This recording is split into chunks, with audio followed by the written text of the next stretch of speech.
Did you grow up in a facility, are poor, eccentric, and have no friends? Poor scum like you should cut ties with him right away. When I attended the reunion to see my only friend, Matt, his fiancée told me I was out of my league and should cut ties with him. I had some thoughts about it, so I decided to check with Matt himself. Hey, Matt. Would it be better if I stopped being friends with you? He said. Yeah. I think we should. I said, got it, and made up my mind to withdraw all the funds from my account at Matt's bank. My name is Jonathan Blake, and I'm 33 years old. No girlfriend, never been married. I'm not disinterested in romance, but I'm more passionate about my work. Since I was young, when I get absorbed in something, I lose sight of everything else, and without meaning to, I end up ruining relationships. It's a bad habit, and it hasn't changed even as an adult. Still, I have one friend I've managed to keep since elementary school. Every few years, we exchange a casual message, and I consider him a friend. We don't need to stay in close contact. Human life is just a fleeting moment compared to the universe. For me, it's enough to occasionally check in rather than constantly stay in touch. It's efficient, after all. Today, I received a postcard from that friend. It was from Matt, a classmate from elementary school, inviting me to a reunion. To be honest, I don't remember any classmates besides Matt, and I haven't seen him in 7 years. I thought it was about time to meet up before I forgot about him too, so I checked the box for attending and sent the postcard back. I know there's etiquette for responding to wedding invitations and such, but I think it's a waste of time to learn it. I've never been scolded for it. If it's something I'm not interested in, I'll just forget it right away anyway. Mr. Blake, are there any mail items that require a response? My secretary, Emily, asked as she entered my office. No, there was just one postcard, but I already sent it from the convenience store, I replied. Her eyes narrowed like a cat's, and she got mad. I've told you multiple times not to reply on your own. Emily is stunningly beautiful but extremely meticulous. Once, when I responded to a document from a British company with just a yes, the other party found it amusing, but she was furious. Since then, she's been managing my mail. Mr. Blake, you're too bold about everything. You never say enough. Think about those who have to follow up. You're such a handful. She's loud, but she's an incredibly capable secretary. Thanks to her, I avoid unnecessary dinners and networking with other CEOs. What did you respond to? What was the postcard about? It's been 7 years since I started my jack-of-all-trades business, and without Emily, things would have been tough. Do you remember the sender's name? Where did you send it from? Thanks for everything, Emily. Please listen to me. Why am I getting scolded when I'm thanking her? Oh, were you asking me something? Ahem, she cleared her throat and said. I asked who sent the postcard and what your response was. I think I have a tendency to not hear people when I'm deep in thought. And probably, she has to ask the same things over and over, but she never gets mad about it. I appreciate her patience. It was an elementary school reunion notice. A postcard from Matt. Understood, she said, and started typing something on my computer. My company is in a small corner of New York. It's a minimal setup in a 2-room apartment serving as the office. The next room is the reception area and Emily's office, and my room is the president's office. My job is hard to define, so I usually explain it to people as a jack of all trades. I do anything that helps people and earns money. Emily is my only employee, and I hire others as needed for specific tasks. To be honest, she is the only one who has stuck with me, while everyone else has quit in anger or sadness. People have called me weird since I was a kid, but I never noticed. People leave, saying things like awful or weird. Mr. Blake, how close are you to Matt? Depending on your response, it might have been very disrespectful, she asked, glaring at the computer. She is usually calm, but when she gets truly angry, it's scary. She seems on the verge of that now. Facing her in her battle mode, I tried to explain as carefully as possible. Matt was a boy who was in my class for the first time in 3rd grade. Like me, he was considered a bit weird by our classmates. The difference between being eccentric and weird might have been that he was always smiling, while I was usually grumpy. His parents were high-ranking officials at a major bank, while my mother was a matron at a facility. People often judge others based on their parents. Family background and financial status matter too. We happened to sit next to each other, and during breaks, we were always surrounded by other boys and girls, drawing attention. Did you guys do your math homework today? Neither Matt nor I ever seemed to know there was homework, so we'd shake our heads. Did you bring your gym clothes today? We never checked our schedules, so we'd shake our heads again.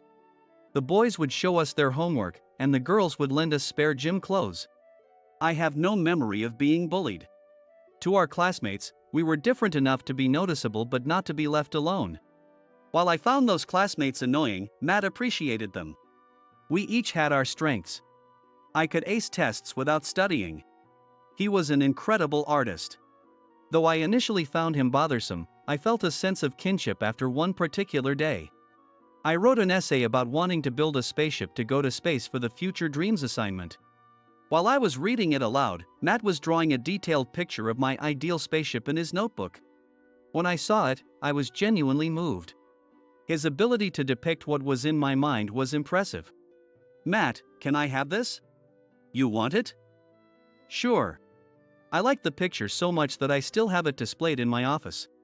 From then on, I shared various future plans with him, and he would draw them out. We didn't hang out all the time, but I talked to him more than any other classmate. Our unique relationship continued into middle school.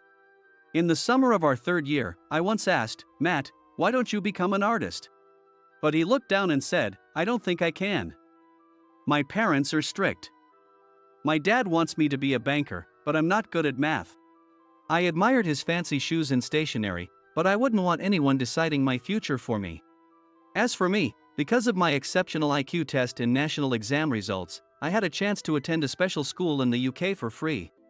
Even though the facility rules would normally have me go to a public high school. I could see that his lack of options was tough for him.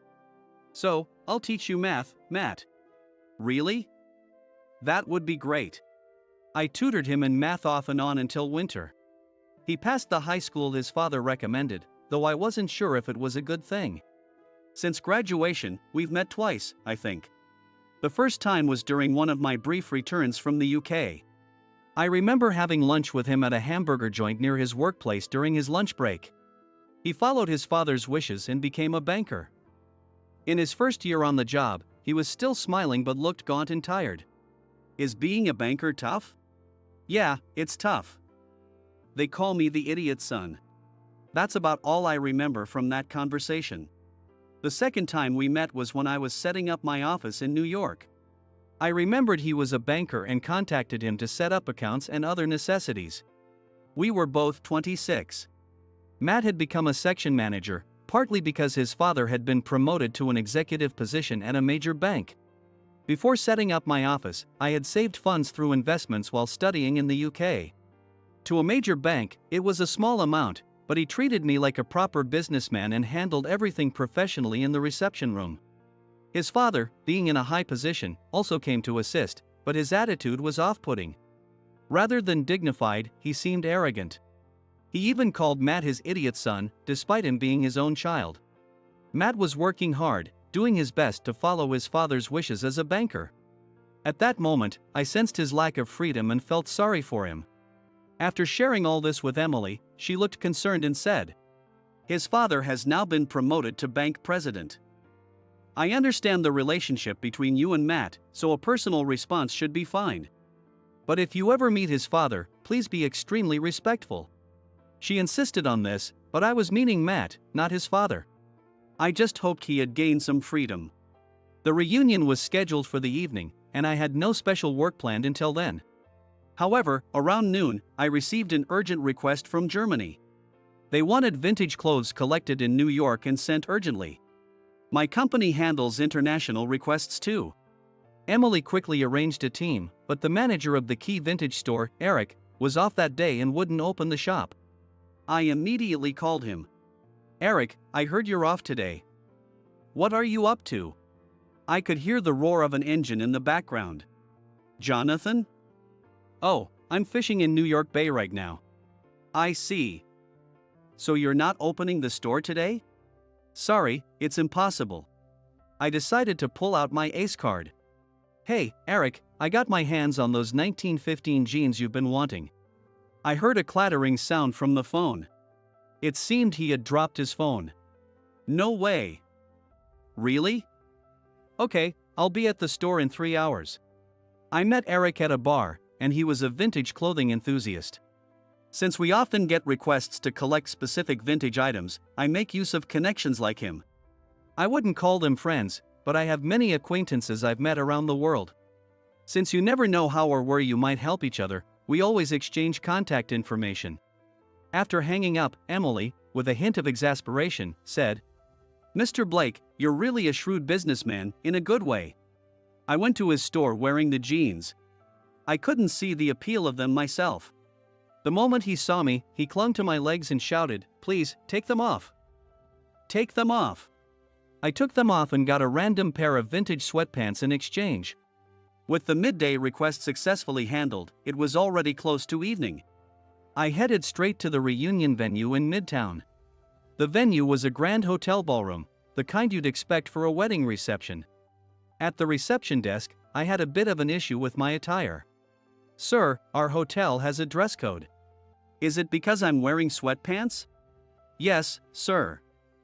We would appreciate it if you could change into something with a collar." I thought it was inefficient to buy new clothes just for today or have Emily bring me a change of clothes. Just then, Matt appeared, which was lucky for me. Since I came to see him, it didn't matter if I missed the party. I thought it was lucky in the sense that I didn't need to enter the venue, but he started negotiating with the reception to let me in as I was. While he was negotiating, a beautifully dressed woman stood next to me. She smiled and nodded at me. I nodded back in the same way. "In that case, we'll make an exception this time, on your recommendation," the receptionist said. Matt said thanks and returned to me and the beautiful woman. Maybe he had become important at the bank. While I was thinking how impressive that was, he hugged me with an overflowing smile. "Jonathan. Long time no see." He hugged me like an excited puppy, just like in elementary school. After his initial excitement, he introduced the beautiful woman to me. "This is Jessica. She's my fiancée." Jessica smiled and said, "Nice to meet you." I responded with "Nice to meet you, too," and then congratulated Matt, saying, "Congratulations, Matt." I extended my hand to shake hands with Jessica, but she just smiled and didn't offer her hand. I shrugged it off and put my hand on Matt's shoulder as we entered the venue. Under a large chandelier, the buffet-style party began. Many classmates gathered around Matt and Jessica, but no one spoke to me. I ate while waiting for him to be free. Since I don't drink, I got full and started feeling sleepy. I pushed 3 chairs together in the corner and lay down. I heard whispers like, "Hey, look at that." But I ignored them and slept. When I woke up and checked the time, about half an hour had passed. I noticed someone standing next to the chairs. It was Jessica. "Oh. Jessica. Are you taking a break too?" She looked at me with a completely different expression than at the reception, a mean look. "Jonathan. What are you doing? No one sleeps in a place like this. You're incredibly rude." "Well, if you say so," I replied as I sat up. Even after a while, she didn't leave my side. "Aren't you going to join Matt?" I asked. She glared at me, looking irritated, and said, "I shouldn't have come. He's just chatting with his old classmates." "Well, it is a reunion. He probably hasn't seen them in a while. Maybe you should wait a bit?" She didn't seem to like my suggestion and was getting more agitated. Who was that woman he was talking to? Was she an ex-girlfriend or something? I came here to see if he was cheating. I don't like women like this. Matt would never cheat. She should know that as his fiancée. You're his fiancée. You should be more confident. I said it casually, but she started trembling with genuine anger. Her beautiful face twisted into an angry scowl, ruining her looks. "It's none of your business. And I don't want advice from someone who shows up in sweatpants. People were saying you grew up in a facility. You're poor, weird, and have no friends. You're the complete opposite of Matt. Stop hanging around him. You're not fit to be his acquaintance. Why did I have to endure such insults?" My relationship with Matt is different from her relationship with him. You should trust Matt. Be more confident in your relationship. He isn't the kind of guy to have an affair. I thought I was stating a reasonable point. But it seemed unforgivable to her. Don't you dare! Her voice, which she had been holding back, erupted loudly. Her outburst caused a stir in the venue, and Matt came running over. What happened? Jonathan, Jessica? Did something happen? He asked, and she covered her face and started crying. I was at a loss. Regardless of the circumstances, making someone's fiancée cry was undoubtedly my fault. While I hesitated on how to explain, curious classmates gathered around. I'm sorry, Jessica. I guess I went too far. Yeah, I went too far. When she heard my apology, her eyes gleamed, and she clung to Matt. He said terrible things to me, that I'm not worthy of you and that we should break up. Classmates whispered among themselves, criticizing me. I wondered if I had really said it that way as I kept apologizing. I'm really sorry. While comforting Jessica, Matt gave me a strained smile and said, It's okay. I've made things awkward here, so I'll leave. Sorry, everyone. Goodbye.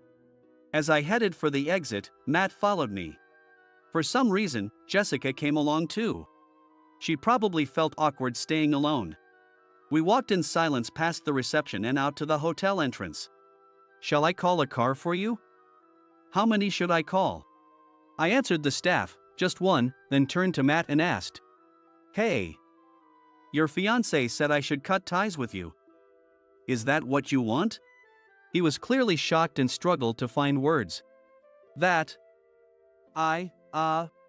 Jessica, no longer crying and with a defiant attitude, interjected. Exactly. Matt, he should live in a different world from us. I can't be associated with him. I thought about how quickly she changed her demeanor as I said. No, I'm asking him. Matt, is that what you want? He squeezed his eyes shut. He seemed to be holding back tears. But when he opened his eyes, tears flowed freely. Yeah, let's do that. Jessica looked satisfied. I accepted his words. Got it. Goodbye, Matt. I got into the taxi without looking back at them as it drove away. 3 days later, Matt and his father, Paul, were in front of me. This was the reception room at the headquarters of the major bank where Paul was the president. Paul and the other bankers were all pleading. Of course, Matt was too. Paul kept repeating, please reconsider. I was there to withdraw the $1 billion I had deposited in this bank. Because Matt said he wanted to cut ties with me. It was a good opportunity for me too. I thought it was finally time to start working on my childhood dream. I was going to build a spacecraft and a space station. Money would never be enough. To achieve this, I had boldly and gradually moved my small funds to create such capital. I entrusted all the funds to Matt's bank because he always supported my dream without mocking it. Since he said he no longer needed it, I came to withdraw it all. When I explained this at the counter, the bank was thrown into a frenzy and I was quickly escorted to the reception room where Paul, Matt's father, rushed in. I knew that my withdrawal would significantly impact the bank, but it was something that would ultimately be beneficial for Matt. Please reconsider. Sorry, but I can't. I need to use the money. I looked at Matt, who had his head lowered. He made a fist with his right hand, then gave a thumbs up. Yes, this was the right decision. I asked Paul. Paul, what is your dream? He stammered, my dream is harmony in my family and the stability of the bank. His response wasn't satisfactory, so I asked another question. What does family happiness mean to you? He couldn't answer. Sure, you can't loudly proclaim your family's happiness in public. Treating Matt like a pawn and calling him an idiot, and thinking that's happiness.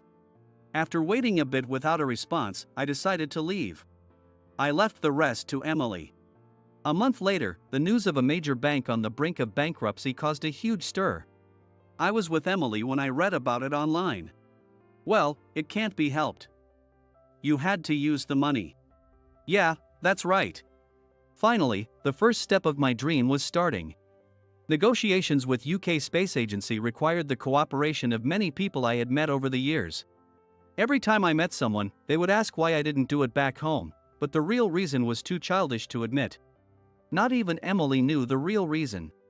The only one who knew was Matt. I didn't have the luxury of worrying about the commotion back home. I focused on making my dream a reality every day. That went on for about 3 months. I was still busy with negotiations, contracts, and securing personnel, but today, I had Emily arrange a day off for me. I was at the airport. Matt was arriving on an afternoon flight today. When his flight arrived, he waved and smiled, and I found myself tearing up, uncharacteristically. "Oh, are you crying? Are you crying, Jonathan? Shut up. It's the desert sand. Admit it, you're happy we're ending our estrangement, right?" The truth was, I was. When I withdrew all the funds, I really thought I was cutting ties with him. I figured losing the only friend I had wouldn't be a big deal. But it turned out that even Matt, who had many friends, found it hard to sever ties with me. Last week, Emily received a sudden message from him.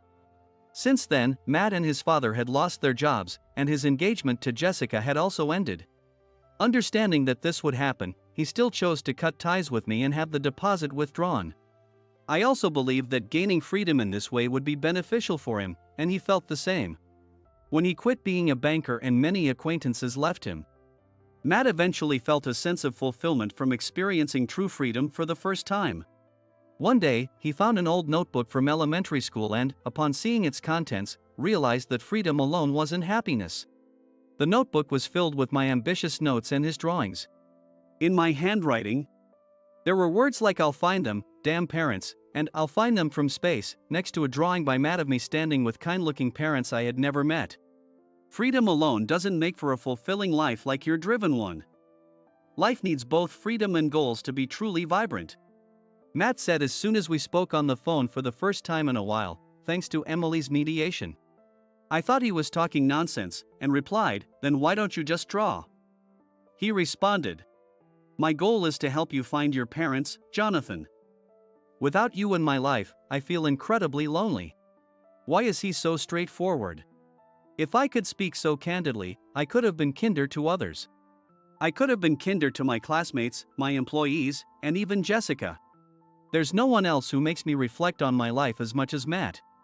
I simply replied, "Then come over here," and after hanging up, I hid and cried where Emily couldn't see me. I realized I didn't want a life without him. Friendship isn't easy. You can't take it lightly. He made me understand that. After arriving here, Matt immediately started helping with my work. I intended for him to handle administrative tasks at first, but he turned out to be remarkably good at negotiating with clients. Unlike Emily and me, who don't drink, he could drink without getting drunk and had a talent for winning people over. He navigated negotiations that I had struggled with for a long time, winning over hearts and securing contracts one after another. It was almost like magic.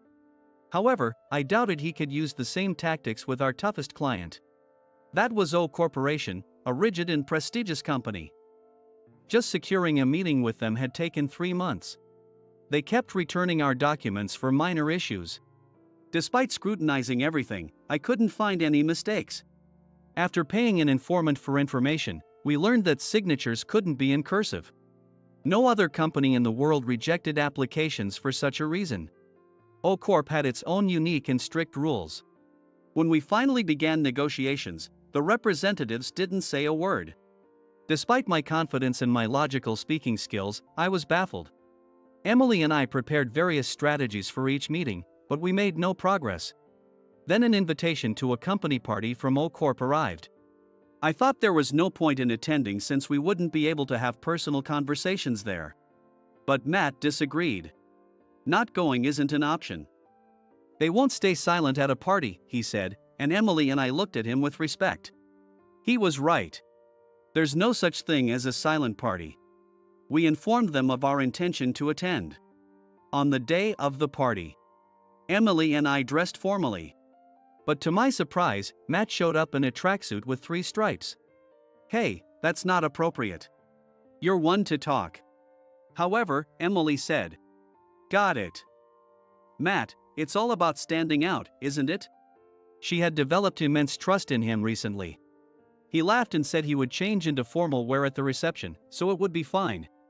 I headed to the party with some apprehension. At the venue, 80% of the attendees were in formal attire, while 20% were dressed casually. There were people in t-shirts, jeans, and overalls. But Matt was the only one in a tracksuit. He began talking to the casually dressed attendees. Midway through the party, a shocking announcement was made. All the casually dressed individuals were employees of O Corporation.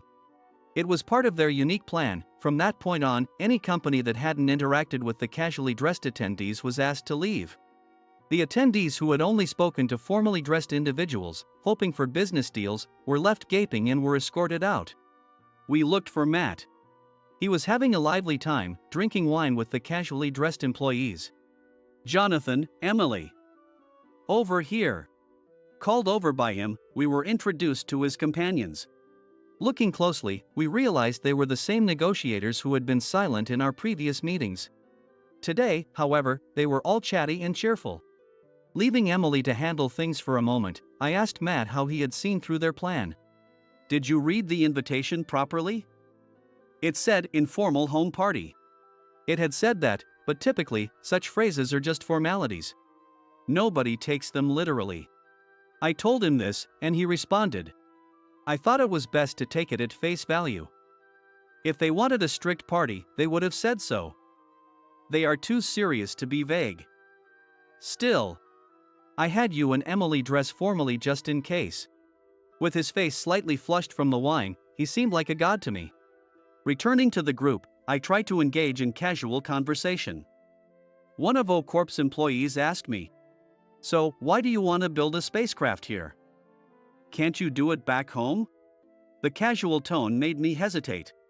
I was used to giving polished, formal reasons, but it didn't seem right for this setting.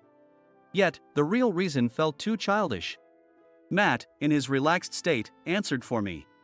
He decided in elementary school that he wanted to find his real parents from space. He thought he wouldn't miss them from up there. That's why he aimed to come over here early on. But don't laugh at his childish thoughts. Which he could see only America from the space launching from America. He's incredibly smart but sometimes a bit naive. I felt embarrassed enough to want to run away. As a child, I did think that.